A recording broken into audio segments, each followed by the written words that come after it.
यो वर्षको वर्षायाम सुरु भएसँगै देशका विभिन्न भागमा बाढी पहिरोले धेरै जनधनको क्षति गरेको छ।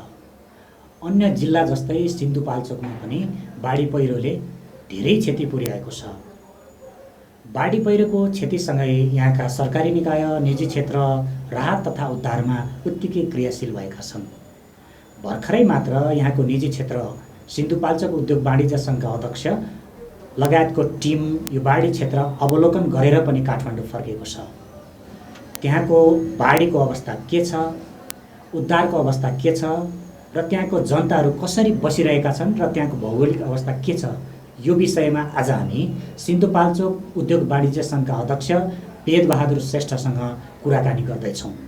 म यो कार्यक्रममा अध्यक्ष वेदबहादुर श्रेष्ठलाई हार्दिक स्वागत गर्दछु। धन्यवाद, नमस्कार। यो वर्ष पहिले झैँ सिन्धुपाल्चोकमा फेरि पनि बाढी पहिरो आयो। बाढी पहिरोको चपेटामा धेरै धनजनको क्षति भयो भनेर हामीले समाचारमा पनि पढेका छौँ। समाचार र खबरहरू अनुसार तपाईँ केही दिन अगाडि त्यो बाढी पहिरोको क्षेत्रमा घुमेर पनि आउनुभयो। के रहेछ त्यहाँको अवस्था? बारबिसे नगरपालिकाको 5 नम्बर वडा, 3 नम्बर वडा र भोटेकोसी गाउँपालिकाको 5 नम्बर वडा, यसमा चाहिँ ठुला पहिरो आएर चाहिँ अहिलेको धेरै क्षति भएको छ र त्यहाँ मानवीय क्षतिहरू पनि भएको छ र धनजनको त्यत्तिकै क्षति हुने भइहाल्यो र बाटो पुरै बन्द भएको अवस्था पनि छ र हामीले अस्ति 25 गते बिहानै हामी यहाँबाट गयौँ र बुलकुटे भन्ने ठाउँसम्म हामीले भोटेकोसी गाउँपालिकाको नयाँ पुलभन्दा अलिकति बन्जिजमभन्दा अलिक तल पर्छ, त्यो ठाउँसम्म पुगेर हेर्दा त्यहाँको अवस्था अलिकति नाजुक अवस्था छ।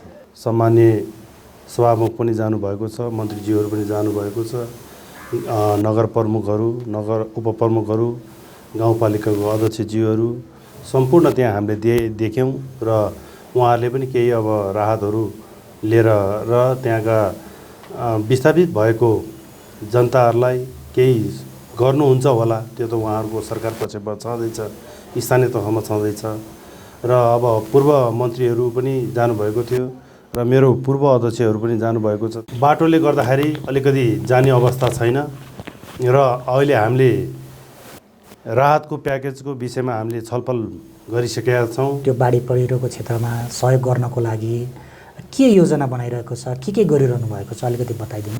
आफ्नै सङ्घ संस्थाहरूबाट चाहिँ र आफ्नै पदाधिकारीहरूदेखि लिएर सदस्यजीहरू, सल्लाहकारहरू, अरू साथीभाइहरू, त्यहाँ व्यापार गर्ने पुराना साथीहरू समेत यसमा चाहिँ जमघट गराएर चाहिँ हामीले चाहिँ अगाडि बढ्ने एउटा कोसिस गरेका छौँ र सम्पूर्ण साथीहरूलाई हामीले आज भनेका पनि छौँ र उहाँहरूले सहयोग गर्छौँ र यस्तो दुःख परेको बेलामा नि हामीले सहयोग गरेन भने अरू कुन बेलामा गर्ने भन्ने पुरानो व्यवसाय गर्ने साथीहरूले भन्नुभएको छ।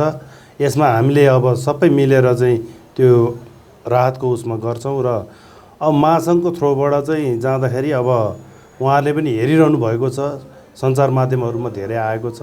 त्यसमा चाहिँ हामी सिन्धुपाल्चोक उद्योग वाणिज्य सङ्घले चाहिँ अब यस्तो गर्नुपर्छ भनेर चाहिँ हामीले अलिकति भन्न मिल्ने अवस्था छैन, किनभने अहिले चुनावको बेला आएको छ। त्यसमा चाहिँ हामी आफै नै जोड गर्ने हाम्रो चाहिँ एउटा आजै कार्यक्रम तय भएको छ। त्यो अनुसारले चाहिँ हामी अर्को नेपाल हिमालय सीमापार वाणिज्य सङ्घसँग र सहकार्य गरेर अगाडि बढ्दैछौँ। विशेष गरी सिन्धुपाल्चोकको निजी क्षेत्रको अध्यक्ष हुनुहुन्छ तपाईँ। त्यो जिल्लामा तातो पानी नाका पनि रहेको छ।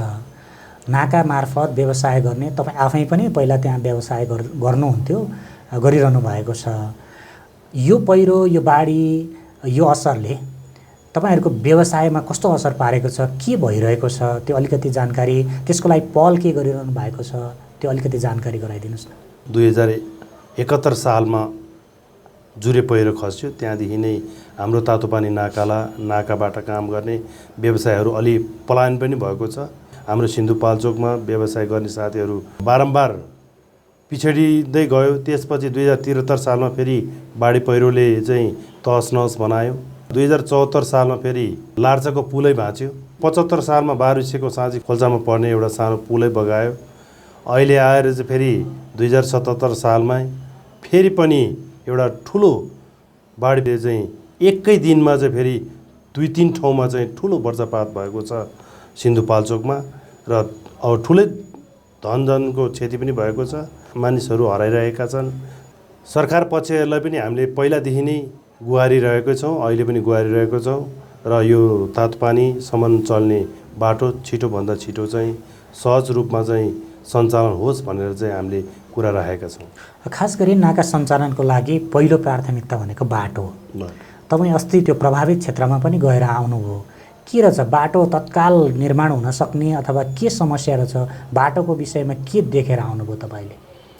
बाटोको विषयमा अब 2-3 ठाउँमा चाहिँ अलिकति गाह्रो समस्या छ, अन्तत त्यति समस्या छैन। अहिले लगभग फेरि खोला पनि अलिकति घटेको अवस्था पनि छ। साउन र भदौ त त्यो एरियाको भेगमा चाहिँ फेरि ठुलो वर्षा हुने सम्भावना हुन्छ। त्यसले गर्दाखेरि चाहिँ अहिलेको परिस्थितिमा चाहिँ बाटो चाहिँ अब एक ठाउँमा त बेली ब्रिज हाल्नै पर्ने अवस्था छ र अरू ठाउँमा चाहिँ जाली गारोदी लाएर चाहिँ अलिकति बाटो चाहिँ छिटो सञ्चालन भयो भने अहिले तातोपानीको भेगसम्म चाहिँ राहत पुर्याउन सक्ने र जम्बुमा र खागदलमा राहत पुर्याउन सक्ने चाहिँ अवस्था चाहिँ हामीले देखेका छौँ। त्यसको लागि चाहिँ अब अहिले भोटेकोसी हाइड्रो पावर पनि त्यहीँ भएको हुनाले चाहिँ बाटो छिटोभन्दा छिटो खुल्छ होला र सरकार पक्षबाट पनि अब पहल भइरहेकै छ। बाटो त्यसमा चाहिँ छिटो खोल्ला भन्ने चाहिँ हामीले आशा राखेका छौँ। तपाईँ उद्योग व्यवसायीको प्रतिनिधि पनि हुनुहुन्छ, आफै पनि गर्नुभएको छ। कोभिड-19 कोरोनाको कारणले अब चाइनाबाटै प्रादुर्भाव भएको त्यो यो रोगको कारणले पनि स्वाभाविक रूपमा नाकामा समस्या भएको होला। के समस्या भोग्नु परेको छ अहिले यहाँको व्यवसायीहरूले? अब यो बाढी पहिरोले बाटो अवरुद्ध हुँदा त समस्या छँदैछ होइन, सामान आएन। अरू के भइरहेको छ त्यहाँको पीडाको बारेमा अलिकति जानकारी गराइदिनुहोस् न। अब यसमा मैले 2072 साललाई जोड्न चाहेँ। 2072 साल वैशाख 12 गते भूकम्प आएर चाहिँ त्यो बेलादेखि चाहिँ तातोपानी नाका बन्द भएको छ र 20 मा एकचोटि चाहिँ जब खासम भएको सामानहरूदेखि लिएर चाहिँ धेरै ल्याउने एउटा 1 दिन 2 दिन अवसर पायो र ल्याइयो। त्योभन्दा पछाडि चाहिँ हामीले 4 वर्ष झन्डै 4 वर्ष लगभग कुर्न पर्यो। अहिले यो 2076 साल जेठको 15 गते चाहिँ हामीले नाका सरकार पक्ष र चाइनाको सरकार पक्षबाट चाहिँ नाका सुचारू भएको चाहिँ हामीले पायौँ र हामी पनि त्यहाँ गएका थियौँ। त्यो दिनको लागि भव्य स्वागतको साथ हाम्रो नेपाली गाडी चाहिँ नेपालमा छिरेको छ सामान लोड भएर। त्योभन्दा पछाडि अब असार साउनको हिसाबले त्यति चलेको छैन, त्योभन्दा यता राम्रैसँग चलिरहेको थियो नाका र सम्पूर्ण व्यवसायहरूले अब चाहिँ आफ्नो नाका आफ्नो भेगको हिसाबले चाहिँ काम गर्दै थिए र अहिले गएर चाहिँ फेरि कोभिडले गर्दाखेरि चाहिँ फेरि यो 5 महिना जति भइसक्यो नाका बन्द भएको छ र फेरि आएर चाहिँ पछि चाहिँ नाका सञ्चालन भएको छ। त्यसले गर्दाखेरि चाहिँ यो सुचारू हुँदा हुँदै पनि फेरि पनि अहिले बाढी पीडितले गर्दाखेरि चाहिँ अहिले फेरि बन्द जस्तोको अवस्था छ। तपाईँहरू व्यवसाय तातोपानीको विकल्पमा केरुङबाट पनि गरिरहनु भएको थियो होइन? केरुङमा चाहिँ के त्यहाँ पनि समस्या देखिएको हो? बाटो त अहिले त्यहाँ त सुचारू छ जस्तो छ। सामान त्यहाँ केरुङमा पनि छ र केरुङबाट आएर रसुवाको पुलमा चाहिँ आएर सामान झारिदिने व्यवस्था छ। त्यो व्यवस्थाले गर्दाखेरि चाहिँ अहिलेको हामी पीडित व्यापारीहरूले यसमा चाहिँ अब ठाउँ ठाउँमा सङ्घ संस्थाहरू त गएकै छ र यो चाहिँ कदापि नभएर चाहिँ चाइना पक्ष र नेपाल पक्षबाट बरु गाडी मात्रै रोकेर चाहिँ सँगै लगेर चाहिँ लोड गरिदिए कि सामानहरू नभेट्ने अवस्था हुन्थ्यो। र अहिले धेरै सञ्चार माध्यमहरूमा फेसबुक मार्फत पनि आइरहेको छ, त्यहाँका साथीहरूले खिच्नु भएको छ। त्यो पुलमा ल्याएर फालिदिएर चाहिँ अलि धेरै क्षति भएको अवस्था देखिन्छ र अहिले रसुवामा हाम्रो यताबाट मान्छे कोही जान पाएको छैन र रसुवाले मात्रै सञ्चालन गरेको छ भन्नेमा बुझेको छु। र यसमा चाहिँ स्थानीय सरकार त्यहाँ पनि हुनुहुन्छ र प्रशासक हिसाबले चाहिँ सिडिओ साहब पनि त्यहाँ हुनुहुन्छ, भन्सार प्रमुख पनि हुनुहुन्छ।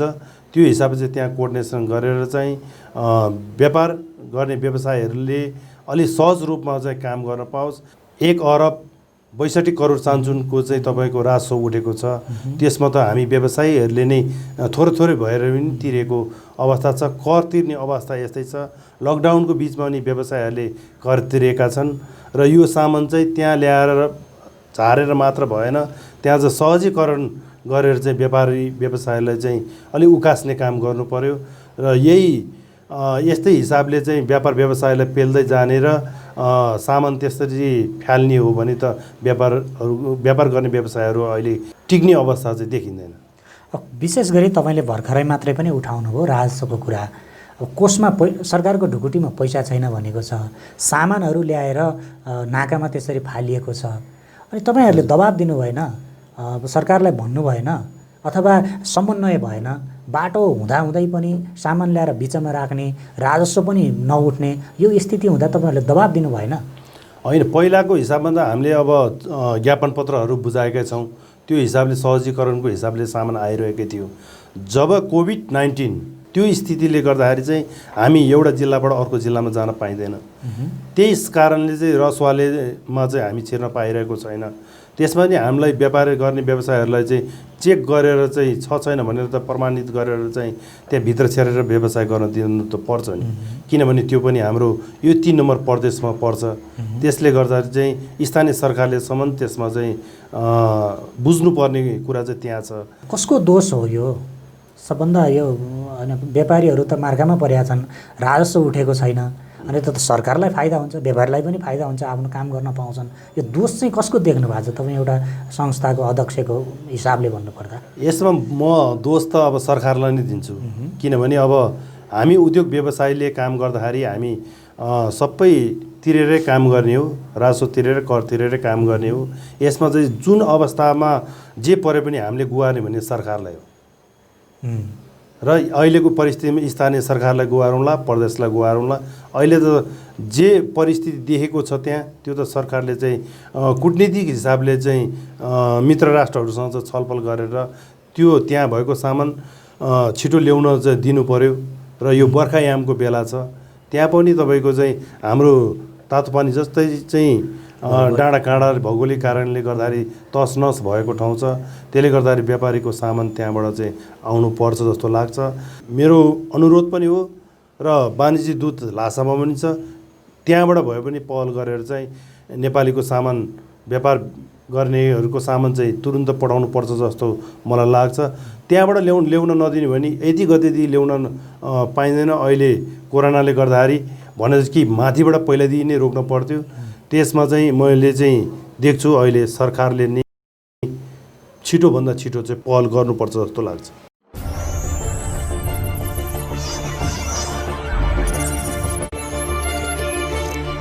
लाखे नाति हौ नाति हौ बाजे, कता हिँडेको गजबको भएर?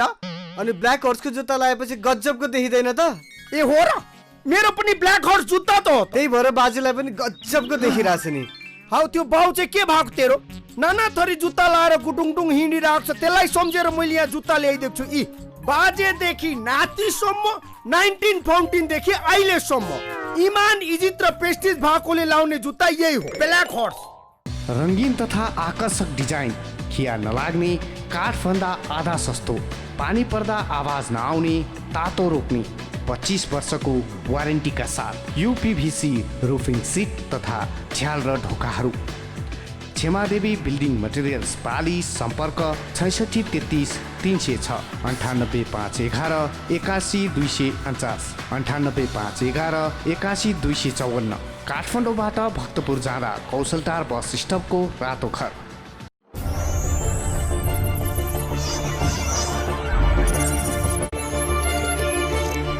अब हामी अलिकति तपाईँ जुन संस्थाको अध्यक्ष हुनुहुन्छ, करिब कार्यकालको अन्तिमतिर पनि हुनुहुन्छ होइन, हिजो एउटा योजना निर्माण गरेर निर्वाचन अथवा छानिएर आउनुभयो।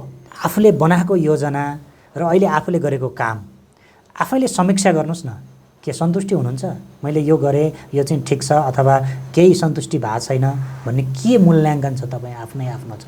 के योजना बनाउनु भएको थियो हिजो, के गर्नुभयो, के चाहिँ नपुगे जस्तो लाग्छ आफैले मूल्याङ्कन गर्दा? यसमा मैले भन्नुपर्दा मैले जिल्लाभरिमा त अब सबै ठाउँमा धेरै घुमेँ। त्यो चाहिँ एउटा अलिकति अनुभव गर्ने मौका पनि पायो र साथीभाइहरूसँग भेट्ने पनि अवसर पनि पायो। त्यसमा चाहिँ अलिकति म खुसी पनि छु र अहिले पछि गर्दा गर्दा काम उसमा चाहिँ बेला बेलामा जताततै यही बाढी पहिरो र अब कहिले कोभिड-19ले गर्दाखेरि भयो, अब बाढी पहिरोले गर्दा, कहिले पुल भाँचिँदा, कहिले नाका नखोल्दा, विपत्तिले गर्दाखेरि चाहिँ अलिकति त्यसमा चाहिँ आफूले सोचे जस्तो चाहिँ काम गर्नु पाएको जस्तो चाहिँ लाग्दैन। के छ त अब जति छ त्यसमा के योजना थियो, के चाहिँ सफल भएन जस्तो लाग्छ? महासङ्घ थ्रोबाट आउने कामहरूदेखि लिएर कृषि क्षेत्रहरूमादेखि लिएर अरू काममा पनि हामीले चाहिँ धेरै पहल गरेर अगाडि बढ्ने सोचमा थियौँ र पहिल्यै त उद्योग वाणिज्य सङ्घ त अब यो 20 वर्षसम्म चाहिँ नचलेको स्थानीय सरकारहरू नभएको अवस्थामा उद्योग वाणिज्य सङ्घले चाहिँ चलाएको थियौँ, प्रतिनिधित्व गर्थ्यौँ र अहिले आएर चाहिँ अब स्थानीय सरकारहरूले चलाउनु भएको छ। यसमा चाहिँ अब पहिला गरेको कामहरूमा चाहिँ मैले अब हामीले जिल्लाभरि चाहिँ अदुवाहरूदेखि लिएर अलैँचीहरूदेखि लिएर तपाईँको हाते ट्र्याक्टरहरूदेखि लिएर यिनीहरू वितरण गरेका छौँ र म आइसकेपछि मैले चाहिँ एउटा चाहिँ अब एम्बुलेन्स सञ्चालन गरेको छु र त्यहाँ भएका अब एक ठाउँमा मात्रै छ, अब धेरै ठाउँमा चाहिँ एम्बुलेन्स ल्याउन पनि सकेको छैन। त्यसमा मैले चाहिँ अब तिनै क्षेत्र भेग समेटेर चाहिँ एउटा पुर्याउने भन्ने चाहिँ सोच थियो, त्यो पनि मैले अहिले गर्नु सकेन र बिरामीहरूलाई अपरजट परेको बेलामा हामीले जुनै ठाउँमा त्यो एम्बुलेन्स सञ्चालन गरेका छौँ। कृषि क्षेत्रमा अहिले गाउँपालिकाहरूबाट नै नगरपालिकाहरू मार्फतै गइरहेको छ। चौतारामा चाहिँ एउटा चाहिँ फेरि शाखा भवन बनिरहेको छ, अध्यक्षज्यूहरूदेखि नै सुरु भएको र मेरो निवर्तमान अध्यक्षको पालामा अलिकति बनेको थियो, मेरो पालामा अहिले झन्डै तयारी भएको छ। विशेष गरी आफूले गरेको काममा पूर्ण सन्तुष्टि नभए पनि आंशिक सन्तुष्टि छ भनेर हामीले बुझौँ। अब पहिलादेखिको अध्यक्षको बिच र अब म आएकोदेखि के काम भयो मैले गर्नुभन्दा पनि तपाईँहरू र अब मेरो उद्योगी व्यवसायीहरूले गर्नुपर्ने मूल्याङ्कन हो। त्यसमा चाहिँ अब म हजुरहरूलाई नै छोड्छु। त्यो खासमा यो निजी क्षेत्रलाई सरकारी निकायले हेर्ने नजर चाहिँ कस्तो पाउनुभयो तपाईँले? जस्तो अहिले त 3 तहका शक्तिशाली सरकारहरू छन्, अनि स्थानीय सरकार छ, प्रदेश सरकार छ, सङ्घीय सरकार छ, तीबाट कति सहयोग पाइयो अथवा पाइएन अथवा जाँदै जानु भएन, त्यो समन्वयको पाटो चाहिँ कस्तो पाउनुभयो तपाईँ आफूले? होइन, अहिलेको स्थितिमा म चाहिँ सहकार्य त सबैसँग छँदै छ, तर अहिलेको परिस्थितिमा जुनै चिज पनि गर्दाखेरि अब स्थानीय सरकार भइसकेपछि अब त्यसमा चाहिँ हाम्रो उद्योग वाणिज्य सङ्घबाट चाहिँ अलिकति त्यस्तो नहुँदो रहेछ मैले देखेको चाहिँ। तर अब कुनै अब उसमा चाहिँ होला होइन, तैपनि मैले चाहिँ अब उहाँहरूलाई भन्नु चाहिँ भनेको छु, तर उहाँहरू कुनै साथीहरूले चाहिँ गर्नु होला। तर अहिलेको हिसाबमा चाहिँ त्यस्तो हामी नजिक छौँ, उहाँहरूले बोलाउँदा हामी जान्छौँ, हामीले बोलाउँदा उहाँहरू आउनुहुन्छ, यसमा चाहिँ राम्रै छ भनौँ, समन्वय छ। हामी अन्त्यमा छौँ। यो महाविपत्ति छ, विविध कारणहरू छन् होइन, यसले असर पनि पारेको छ। के छ तपाईँले आम जिल्लावासीहरूलाई नि एउटा निजी क्षेत्रको अध्यक्षको हिसाबमा के अनुरोध गर्न चाहनुहुन्छ? के गर्नुपर्छ अहिले जिल्लावासीहरूले? अब पहिरो छ होइन, भौगोलिक रूपमा जुन पहिरो आएको ठाउँ छ त्यो त एकदम बस्न लायकै नभएको स्थिति छ।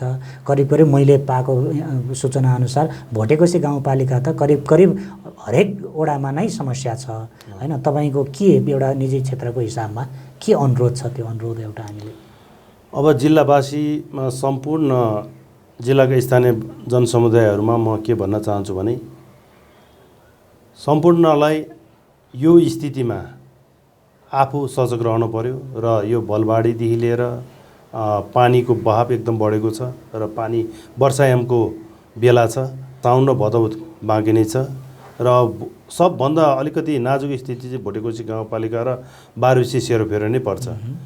त्यसले गर्दाखेरि त्यहाँदेखि लिएर खाडीचौर, सुकुटे, बलेफी, अब चेरे भनौँ, अब लामसाङु पनि भनौँ होइन, त्यो एरियामा बस्नुहुने र त्योभन्दा तल बस्नु अरू जिल्लालाई छुने जुन सुनकोशी नदी, भोटेकोसी नदी मिलेर जान्छ, त्यसमा खोलानालाको छेउछाउमा बस्नुहुने जनसमुदायहरू, व्यापार गर्ने व्यापारी साथी, उद्योगी साथीहरूलाई एकदम सतर्क रहनु होला भन्ने व्यक्तिगत र सिन्धुपाल्चोक उद्योग वाणिज्य सङ्घको आग्रह छ, अनुरोध छ।